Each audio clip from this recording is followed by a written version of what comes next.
திததத்த தித்த திதிதித்த தாதுதி தத்தி திதா திததத்த தித்த தேதுதி தத்தி தத்தா திததத்த தித்த தேதுதி தாதுதி தாதுதத்து திததத்த தீ தீ துதி தே தொத்ததே என்று தகர வர்க்கத்தால் கூட தமிழை வணங்க வார்த்தை தந்த தமிழன்னையை வணங்கி மகிழ்கிறேன்.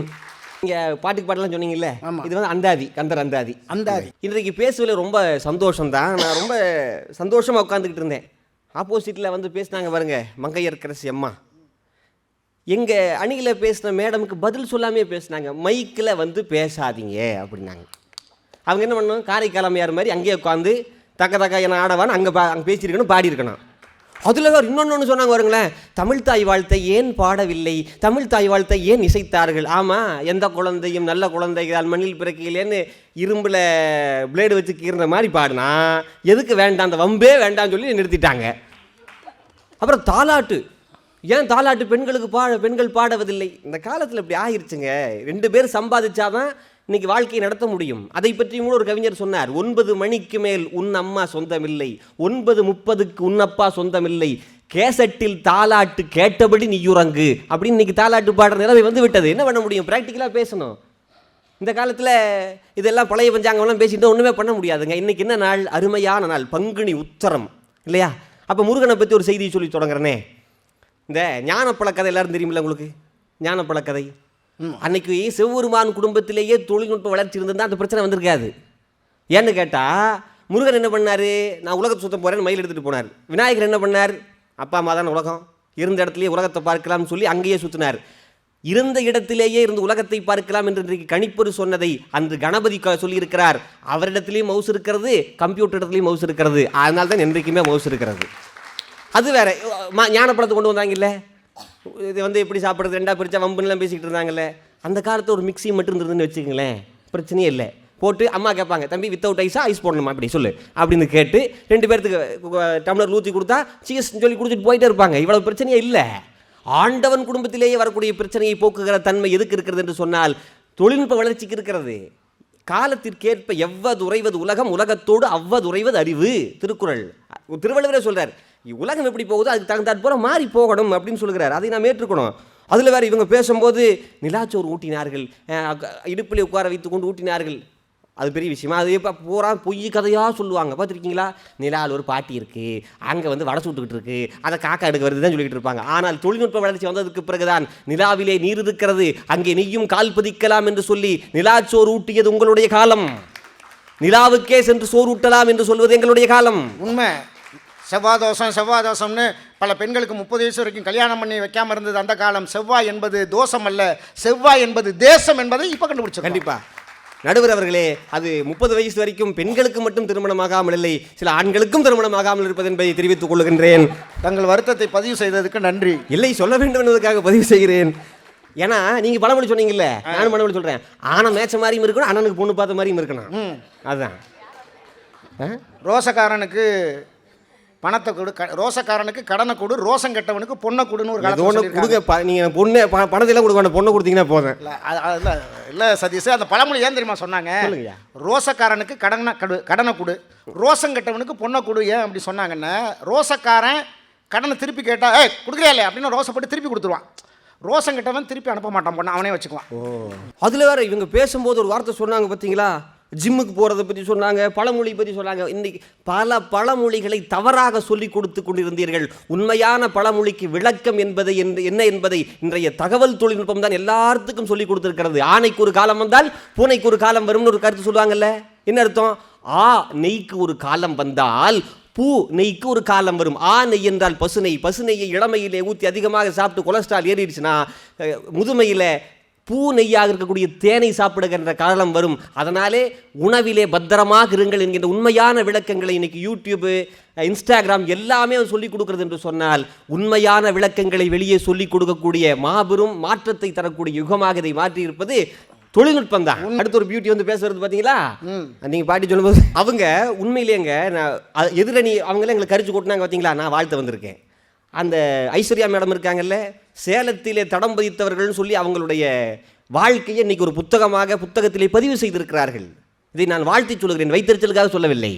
உண்மையிலே அவங்க வாழ்த்தி அந்த புத்தகத்தில் அந்த புத்தகத்தை வெளியிட்டது எவிடன்ஸோட நான் பேசுகிறேன். அவங்க உண்மையிலேங்க பேச தெரியும், ஆட தெரியும், பாட தெரியுமான்னு எனக்கு தெரியாது. இங்கே பேச மட்டும் தான் வந்திருக்காங்க அவங்க. உண்மையிலேங்க அம்பாள் மாதிரி ஒரு வேஷம் போட்டு மகிஷாசுர மர்தினி மாதிரி நினைக்கிறேன். இல்லை இப்போ அப்படி தான் பார்த்தா தெரியுறீங்க.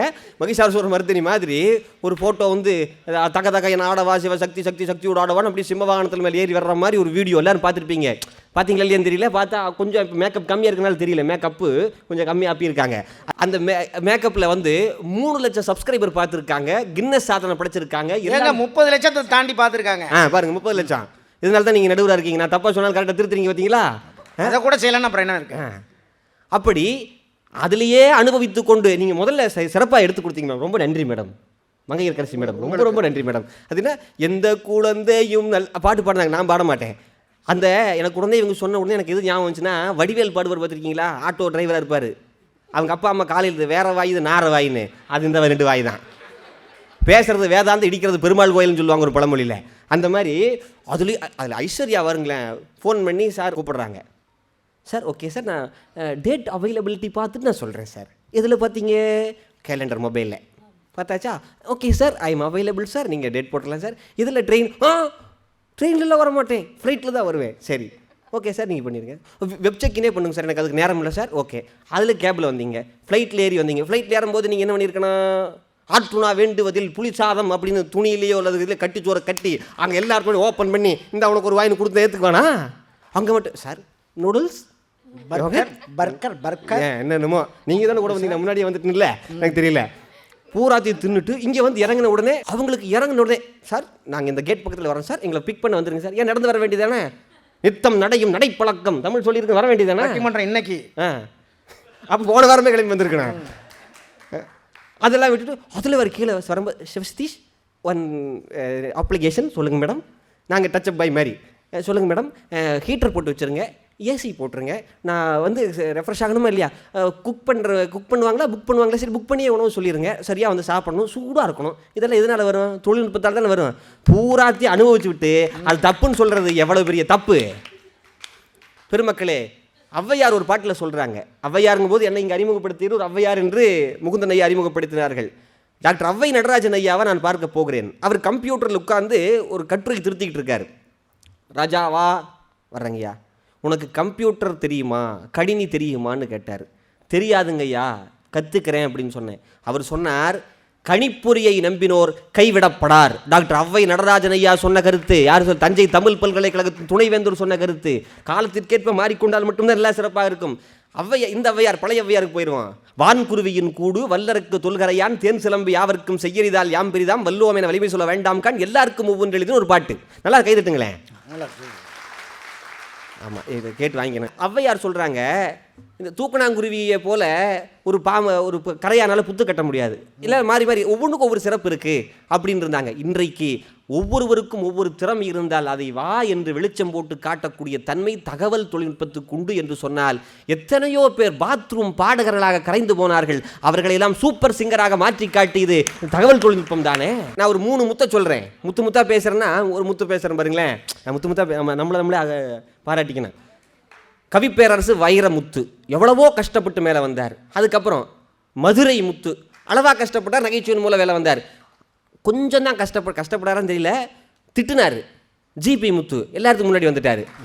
அதனால் ஜிபி முத்து நல்லா பேசினார்னு சொல்ல, எந்த ஒரு திறமையாக இருந்தாலும் வெளிக்காட்ட முடியும். நாம் எப்படி பயன்படுத்துகிறோம் என்பதை பொறுத்தான் கையில் இருக்கிறது. கத்தியை கண்டுபிடித்தது தவறல்ல, அதை நாம் கையாளுகிற வகையில் இருக்கிறது. நீங்கள் அதை வைத்து அறுவை சிகிச்சையும் செய்யலாம், இன்னொருவரை அறுத்து கொல்லவும் செய்யலாம். நாம் பயன்படுத்துவதில் தான் அனைத்தும் இருக்கிறது. நாம் தொழில்நுட்பத்தை சரியாக பயன்படுத்துவதில் தான் சரியாக இருக்கும். ஒன்றும் இல்லைங்க, அக்ஷயான்னு ஒரு பொண்ணு, முசிறியை சார்ந்த ஊர், அப்பா இல்லை அம்மா மட்டும்தான் இருக்காங்க. அந்த பொண்ணு இந்த 12ஆம் வகுப்பு முடிச்சுட்டு கவுன்சிலிங்கில் கொஞ்சம் தவறிடுச்சு. அதாவது சென்னையில் கோயம்புத்தூரில் நடக்க வேண்டிய நிகழ்ச்சிக்காக சென்னைக்கு போயிடுச்சு. இது ஒரு வரலாறு. அதுக்கு அடுத்து பாருங்களேன், என்னம்மா உங்களுக்கு படிப்பு கிடைக்கலையான்னு கேட்குறது. ஒரு டிவியில் போய் பேட்டி கேட்குறாங்க. 1 நிமிஷம் பேட்டி தான், ஒரே நிமிஷம் பேட்டி. அந்த பேட்டியில் ஆமாம் சார் நான் ரொம்ப வறுமையாக இருக்கேன் சார், எனக்கு யாரும் உதவலை, என்னால் நல்ல ஒரு படிப்பு படிக்கணும் சார் அப்படின்னு அந்த பொண்ணு பேட்டி கொடுக்குது. இதில் ஒரு டிவியில் அந்த பேட்டியை ஒரு மனிதர் பார்க்கிறார். அவருக்கு பல்கலைக்கழகம் இருக்கிறது, கல்லூரி இருக்கிறது. அந்த பெண்ணை தன்னுடைய கல்லூரி கலைத்து உனக்கு கல்வி முழுவதும் இலவசமாக தருகிறேன், உண்ண உணவு, உடுக்க உடை, இருக்க இருப்பிடம் அனைத்தையும் தருகிறேன் என்று சொல்லி அந்த மாணவி இன்றைய தினம் பல் மருத்துவராக வந்திருக்கிறார் என்று சொன்னால் அப்பேற்பட்ட தன்மையை தகவல் தொழில்நுட்பம் தந்தது. அதை செய்தவர் யார் என்று கேட்டால் நான் பணியாற்றக்கூடிய எங்களுடைய எம்ஜிஆர் பல்கலைக்கழகத்தினுடைய வேந்தர் டாக்டர் ஏசி சண்முகம் ஐயா அவர்கள் இதை செய்தார்கள் என்பதற்காக நான் சொல்கிறேன். எனக்கு முதலாளி என்பதற்காக சொல்லவில்லை, நல்ல மனம் என்பதற்காக நான் சொல்கிறேன். அப்போ ஒரு பெண் யாருக்குமே தெரியாத ஒரு குக்கிராமத்தில் இருந்தாலும் கூட உச்சாணி கொம்புக்கு அழைத்து செல்லக்கூடிய மாபெரும் நுட்பம் எதுக்கு இருக்கிறது என்று கேட்டால் தொழில்நுட்பத்துக்குத்தான் இருக்கிறது என்று சொன்னால் அதை நீங்கள் கண்டிப்பாக ஏற்றுக்கொள்ள வேண்டும். இன்றைக்கு தட்டி கொடுப்பதும் தகவல் தொழில்நுட்பம் தான், தட்டி கேட்பதும் தகவல் தொழில்நுட்பம் தான். யாராக இருந்தாலும் இன்றைக்கி பெரிய பெரிய தலைவர்கள் உச்சநீதிமன்ற தீர்ப்புக்கோ உயர்நீதிமன்ற தீர்ப்புக்கோ பயப்படுகிறார்கள் என்பது தெரியவில்லை. சாமானியர்களுடைய கையில் இருக்கக்கூடிய மீம்ஸுகளுக்கு பயப்படுகிறார்கள். உண்மையாக பயப்படுறாங்களா இல்லையாங்க? நம்ம மீம்ஸ் பஜம் கொண்டுறான், அப்படி பண்ணுறாங்க, நான் விசில் அடிக்கிறீங்க உண்மையில். அப்போ தட்டி கொடுப்பதாக இருந்தாலும் சரி, தட்டி கேட்பதாக இருந்தாலும் ஒன்றும் இல்லைங்க. நாம் விலை வைத்தவர்களை கொண்டாடுகிறோமே தவிர விளைய வைத்தவர்களை கொண்டாட மறந்து விட்டோம். விவசாயிகளை யாரும் கொண்டாடுவதில்லை. ஒரு வாரத்துக்கு முன்னாடி பெங்களூரில் ஒரு விவசாயி ஒரு மூட்டையை எடுத்துக்கிட்டு மெட்ரோ ட்ரெயினில் ஏறுறாரு. அப்படி ஏறும்போது என்ன ஆயிடுச்சுன்னு கேட்டால், நீங்களே டேட்டியாக இருக்கீங்க, உள்ளே வரக்கூடாது அப்படின்னு சொல்லி அங்கேருந்து பாதுகாவலர் இது பண்ணிட்டார். அந்த நேரத்தில் நம்மளை போல் ஒருத்தர் செல்ஃபோன் வச்சுருந்தவர் என்ன பண்ணார், வீடியோ எடுத்து போட்டார். அந்த நிர்வாகமே மனமுவந்து நாங்கள் செய்தது தவறுதான் என்று சொல்லி அந்த விவசாயியிடத்தில் மன்னிப்பு கேட்டார்கள் என்று சொன்னால் சாதாரண தொழில்நுட்பம் மரியாதையை பெற்று தந்திருக்கிறது. நீங்கள் லட்சக்கணக்கில் பணம் வச்சுக்கலாம், எவ்வளோ வேணாலும் பணம் வச்சுருக்கலாம். ஆனால் உங்கள்கிட்ட சேஞ்சு சில்லற காசு இல்லைன்னு வச்சுங்களேன், நம்மளை சேஞ்சு மாதிரி பார்ப்பாங்க. இப்போ பழக்கடைக்கு ஐஸ்வர்யா போனாங்க ஒரு வாரி, போய் 100 ரூபாய் கையில் கொடுத்து 2 பழம், அந்த கவுண்டர் பண்ணி சேர்ந்து ஜோக்கு ஞாபகம் வச்சுக்கோங்க. 100 ரூபாய் பழம் கொடுத்து 2 பழம் கேட்டால் கொடுப்பாங்களா? சீப்பே அப்படின்னு இருக்காங்க. சீப்பேவா?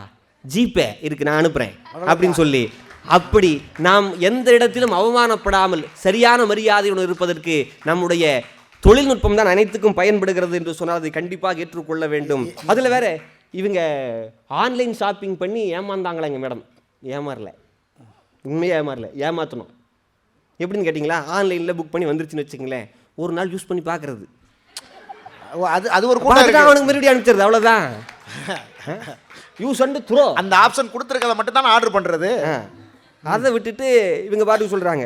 பெருமக்களே, இன்றைக்கு எத்தனையோ பேருக்கு நேரத்தை சேர்மை செய்து வேமித்து கொடுத்துருக்கிறது, உயிரை பாதுகாத்திருக்கிறது. கொரோனா காலம் வந்துச்சு இல்லைங்க, சரியாக கொரோனாவுக்கு லாக்டவுன் போட்டு நேற்றைய தேதியில் தான் 4 வருஷத்துக்கு முன்னாடி போட்டாங்க. சரியாக 4 வருஷம் ஆயிருக்கு. அப்போ எல்லோரும் ஃபோனில் வரும் பார்த்துறீங்களா, நாடு முழுவதும் கொரோனாவால் பாதிக்கப்பட்டிருக்கிறது, அனைவரும் பாதுகாப்பாக இருங்கள். உங்களுடைய கொரோனாவுக்காக பணி செய்யக்கூடிய மருத்துவர்கள், சுகாதார பணியாளர்கள், துப்புரவு பணியாளர்கள் மற்றும் காவலரை பார்க்காதீர்கள். உங்கள் குரல் தானே அது?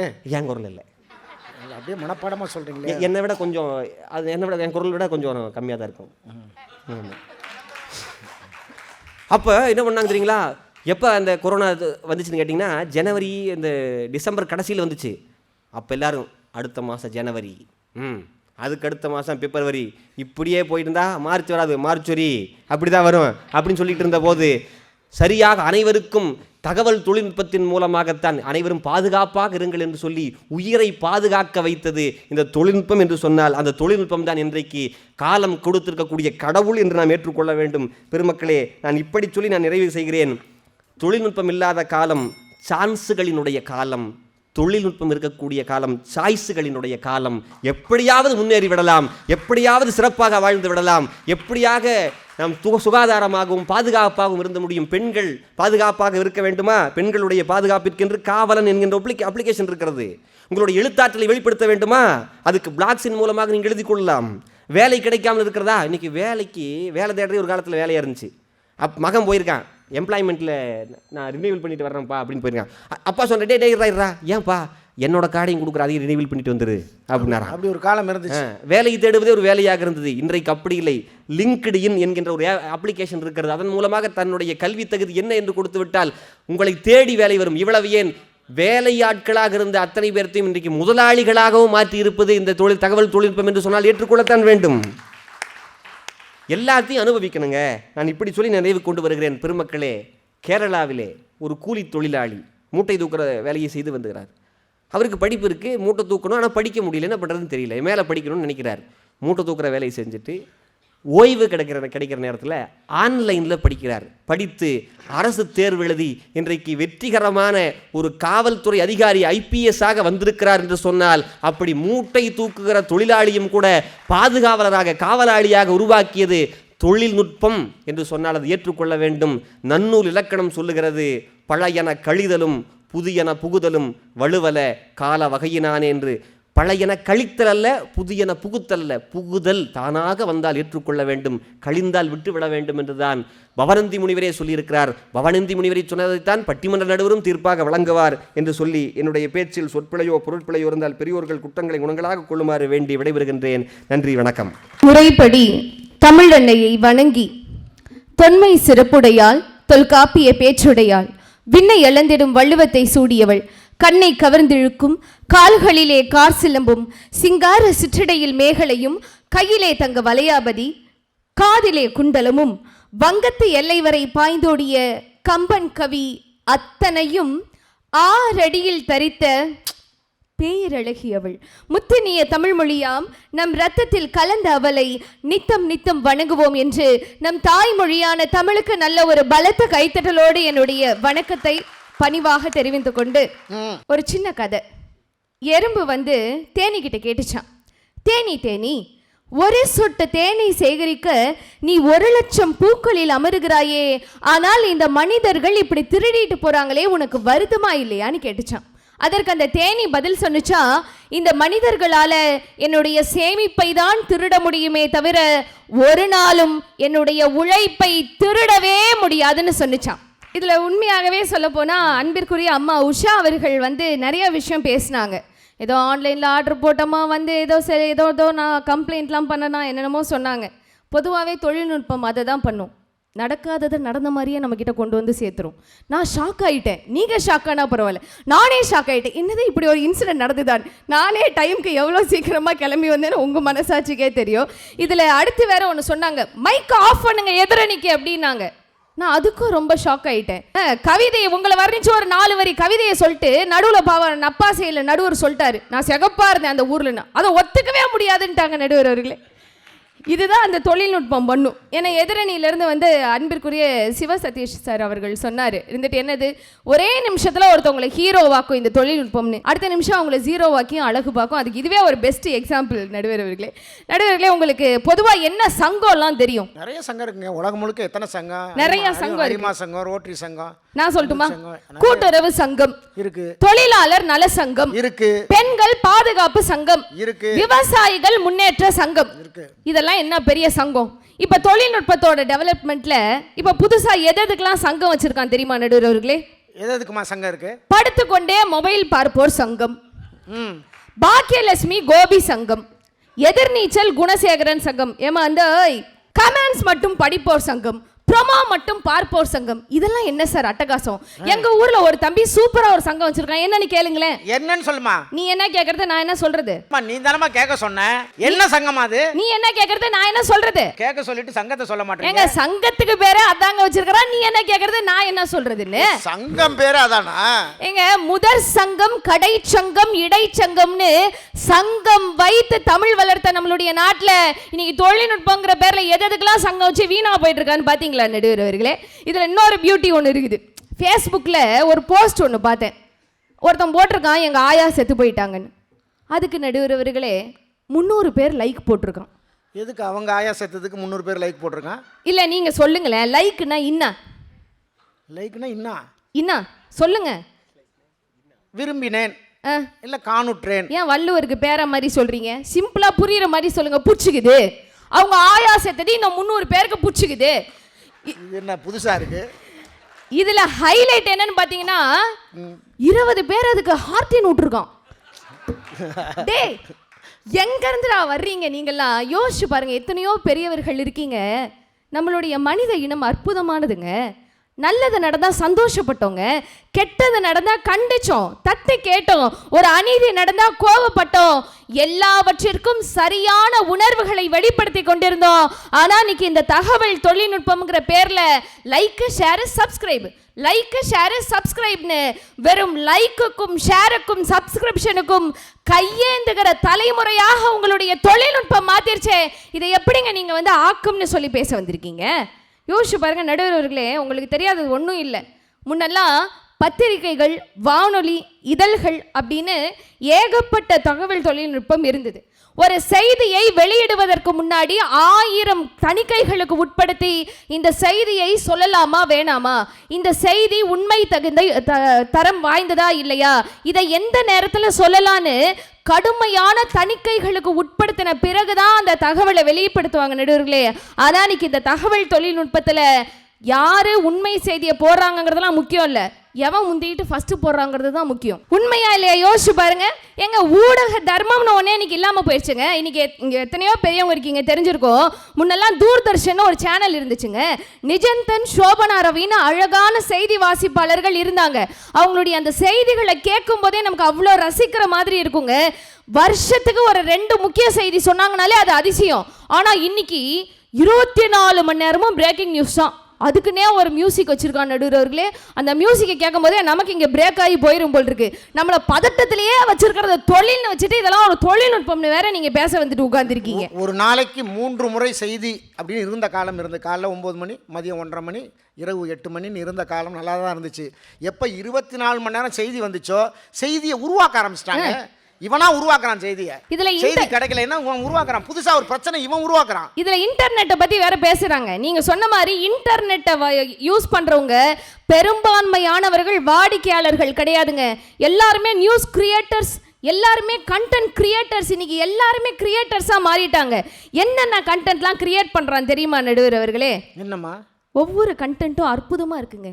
பிரபல காமெடி நடிகருக்கு இவ்வளவு அழகான மனைவியா, இந்த நடிகையின் சொத்து மதிப்பு இவ்வளவு விலையா, இந்த நடிகரின் தற்போதைய நிலை என்ன தெரியுமா, இந்த நடிகையின் ஹேண்ட்பேக்கின் விலை என்ன தெரியுமா, இதெல்லாம் என்ன பிரமாதம், இதை விட ஒரு ஸ்பெஷல் ஐட்டம் இருக்கு நடுவர் அவர்களே. இது மாதிரி போட்டாதான் பாப்பாங்கன்னு போடுறான். இதை விட ஸ்பெஷல் என்னமா இருக்கு? என்ன தெரியுமா அந்த ஸ்பெஷல் ஐட்டம்?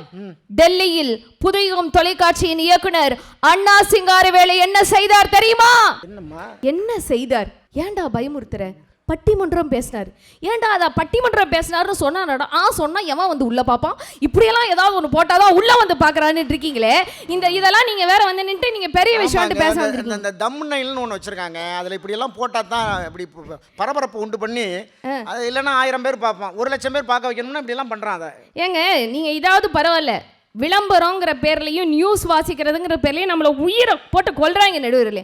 சமீபத்தில் ஒரு நியூஸ் ஒன்று பார்த்தேங்க, நல்லா தயவு செஞ்சு உன்னிப்பாக கேளுங்க. ஒரு அம்மா நியூஸ் வாசிக்கிறாங்க. எப்படி தெரியுமா?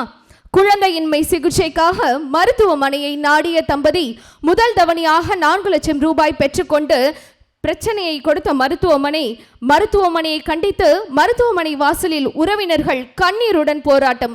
இது குறித்து விவரிக்கிறது இந்த செய்தி குறிப்பு. சிறிய விளம்பர இடைவேளைக்கு பிறகு செய்திகள் தொடரும். தொடரும் போட்டாம் பாருங்க ஒரு விளம்பரம். குழந்தையின்மை பிரச்சனையா, எங்ககிட்ட வாங்க, 100% சக்சஸ் ரேட், நாங்க இருக்கோம். எந்த மருத்துவமனை? இப்போ ஒரு அம்மா கண்ணீரும் கம்பளையுமா அழுதுச்சே, ஐயோ என் பிள்ளைக்கு வாழ்க்கை போச்சுன்னு. ஏண்டா, ஒன்று நீ நியூஸை போட்டிருக்கணும், இல்லை ஆடை போட்டிருக்கணும். நியூஸை போட்டு நீ வியூஸையும் ஏற்றிக்கிற, ஆடை போட்டு காசையும் வாங்கிக்கிற. என்னை நீ இன்னும் பைத்தியக்காரனாவே நினச்சிட்டு இருக்கல்ல நீ. என்னங்க பேசுகிறாங்க? எங்கள் தூரத்தில் ஒருத்தர் நடந்துக்கிட்டு வர்றாங்கங்க. ஒருத்தர் நொண்டி நொண்டி நடந்துட்டு வர்றான். 3 பேர், 3 அறிவாளிகள் நின்றுட்டு பேசுகிறாங்க. ஒரு அறிவாளி சொல்கிறான், எனக்கு தெரிஞ்சு அவருக்கு மஸ்குலரில் ஏதோ ப்ராப்ளம் இருக்கும்னு நினைக்கிறேன். சேச்சா இல்லை, எனக்கு தெரிஞ்சு அவருக்கு L3 L4 ஏதோ பிரச்சனை இருக்குது, அதனால தான் ஒரு மாதிரி கூன் போட்டு நடந்து வர்றார். இன்னொருத்தர் சொல்கிறேன், இல்லை எனக்கு தெரிஞ்சு அந்த ஆளுக்கு முட்டியெல்லாம் தேஞ்சு போயிருக்கணும். கிட்டக்கு அங்கேருந்து நொண்டிகிட்டே வந்தவர் கேட்டார், அண்ணே இங்கே செருப்பு தைக்கிற கடை எங்கே இருக்கு? வாரு கிழிஞ்சு போச்சு, வாரு அந்து போச்சு. அவர் செருப்பு பிஞ்சு போச்சுன்னு கடையை தேடிட்டு நொண்டிட்டு நடந்து வந்திருக்காரு. அதுக்குள்ள எத்தனை தகவல்களை உருவாக்கிட்டு இருக்காங்க பார்த்தீங்களா நடுவர் அவர்களே. ரீல் அந்து போச்சு. இதில் வேற வந்து நின்று எனக்கு ஏற்றுக்கவே முடியல. உஷா அம்மா, உண்மையா சொல்றேன், I want to see your husband. எங்கே அவர்? உங்களுக்காக எங்களுடைய அண்ணா சிங்கர்வேலு சார் அவர்களுடைய தலைமையில நாங்க குடும்பமா கிளம்பி வந்து உங்களுக்கு ஒரு மிகப்பெரிய பட்டமே கொடுக்கலான் இருக்கேன் சார். இந்த உலகத்தின் தலை சிறந்த தியாகி நீங்க தான் சொன்னாங்க. நாங்க நீங்க ஸ்விக்கியில் ஆர்டர் பண்ணுவாங்க எல்லாத்தையும், எதுக்குங்க டைம் வேஸ்ட் பண்ணி சமைக்கணும்? ஸ்விக்கியில் ஆர்டர் பண்ணுறீங்க, ஷோர் திங்கிறீங்க, ஜீரணமாவது எல்லாம் ஓகே, அதில் ஆரோக்கியம் இருக்குதா இல்லையாங்கிறது தான் எங்களோட கேள்வி. சரிங்களா? சரி, அவங்க என்னையே மிரட்டுறாங்க. என்ன மிரட்டினாங்க பார்த்தீங்களா நீங்கள்? ஆமாம், நீங்கள் என்ன ஸ்கூல் டீச்சர் கிட்ட வந்து ஸ்டூடெண்ட் கம்ப்ளைண்ட் பண்ணுற மாதிரி பண்ணுறீங்க?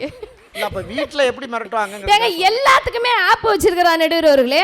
அலாரத்துக்கு ஆப்பு, ரூட்டு காட்டுறதுக்கு ஆப்பு, இதெல்லாம் என்னங்க பிரமாதம்? ஒரு பியூட்டிஃபுல்லான ஒரு ஆப் ஒன்று இருக்குது, என்ன தெரியுமா? என்னம்மா? 1 மணி நேரத்துக்கு ஒரு தடவை தண்ணி குடிக்கிறதுக்கு ரிமைண்ட் பண்ணுறதுக்கு ஒரு ஆப்பு. எங்க தாகம் வந்து அவன் தண்ணி குடிக்க போகிறான். யாரெல்லாம் மாவீரன் படம் பார்த்தீங்க? ஒரு நிமிஷம் கை தட்டுங்க. சிவகார்த்திகேயன் நடிச்ச மாவீரன் படம் ஐயா முதற்கொண்டு பார்த்துருக்குறாங்க. அதில் ஒரு விஷயம் இருக்குது இல்ல, மாவீரன் படத்தில் சிவகார்த்திகேயன் அவர்களுக்கு ஒரு அசிரீரி ஒலித்து கொண்டே இருக்கும். மேலேருந்து கேட்கும். என்னன்னு தெரியுமா சொல்லும்?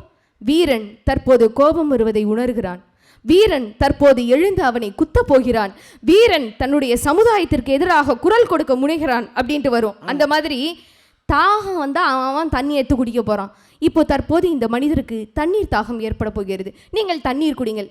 இதெல்லாம் ஒரு தொழில்னு, இதுக்கு நீ தொழில்நுட்பம் வேற கிரியேட் பண்ணி வச்சிருக்கிற.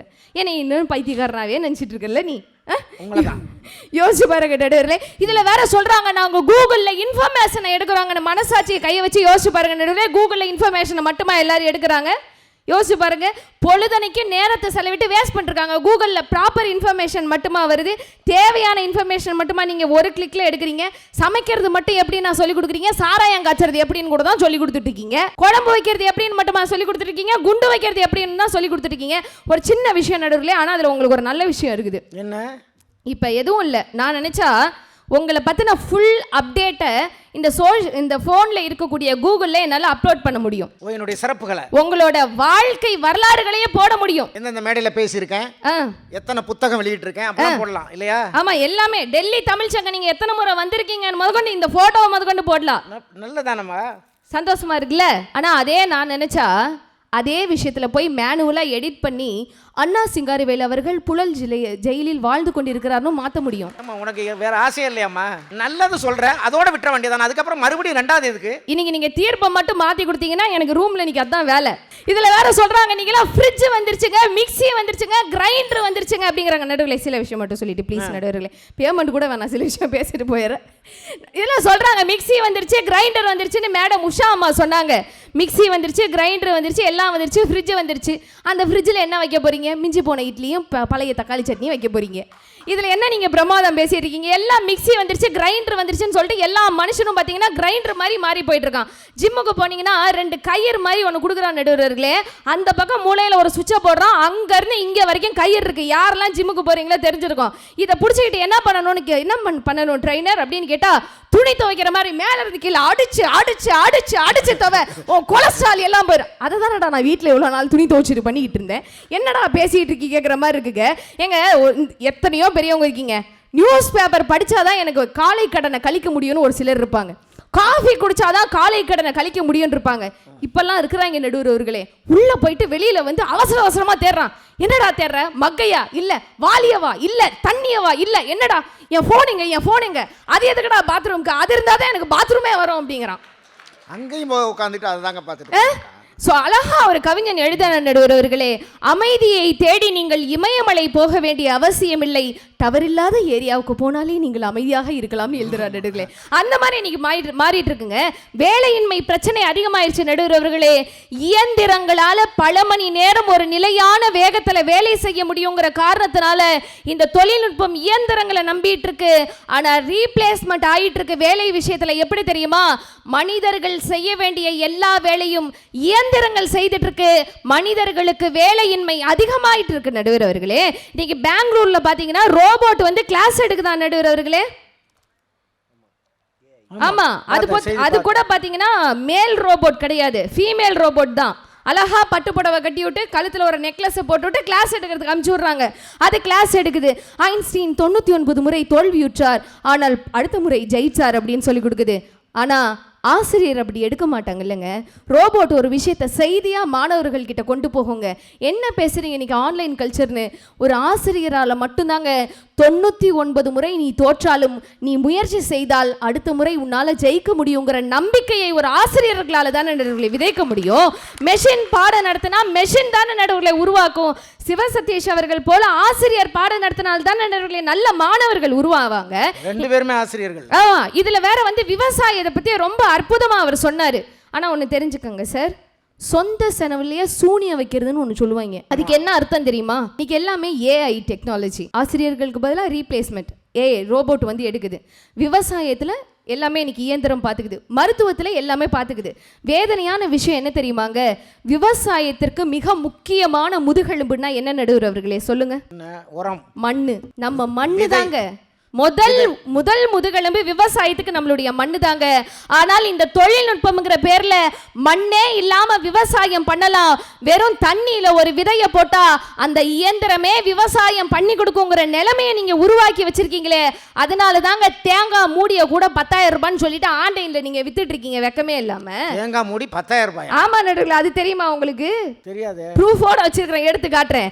இயற்கை வளங்களின் சுரண்டலுக்கும் இயற்கையோட சமநிலையை குறைக்கிறதுக்கும் இன்னைக்கு நீங்க பண்ணிட்டு இருக்கீங்களா இல்லையா? தொழில்நுட்பம்ங்கிற பேர்ல எத்தனையோ நபர்கள் இருக்கீங்க. ஒரு விஷயம் புரிஞ்சுக்கோங்க, மனிதனுடைய இயக்கம் தடைப்படும் போதுதான் அறிவியலுடைய இயக்கம் தொடங்க வேண்டுமே தவிர மனிதனை இயங்க விடாமல் செய்வது வளர்ச்சியே இல்லைங்கிறத தயவு செஞ்சு நீங்க புரிஞ்சுக்கணுங்க.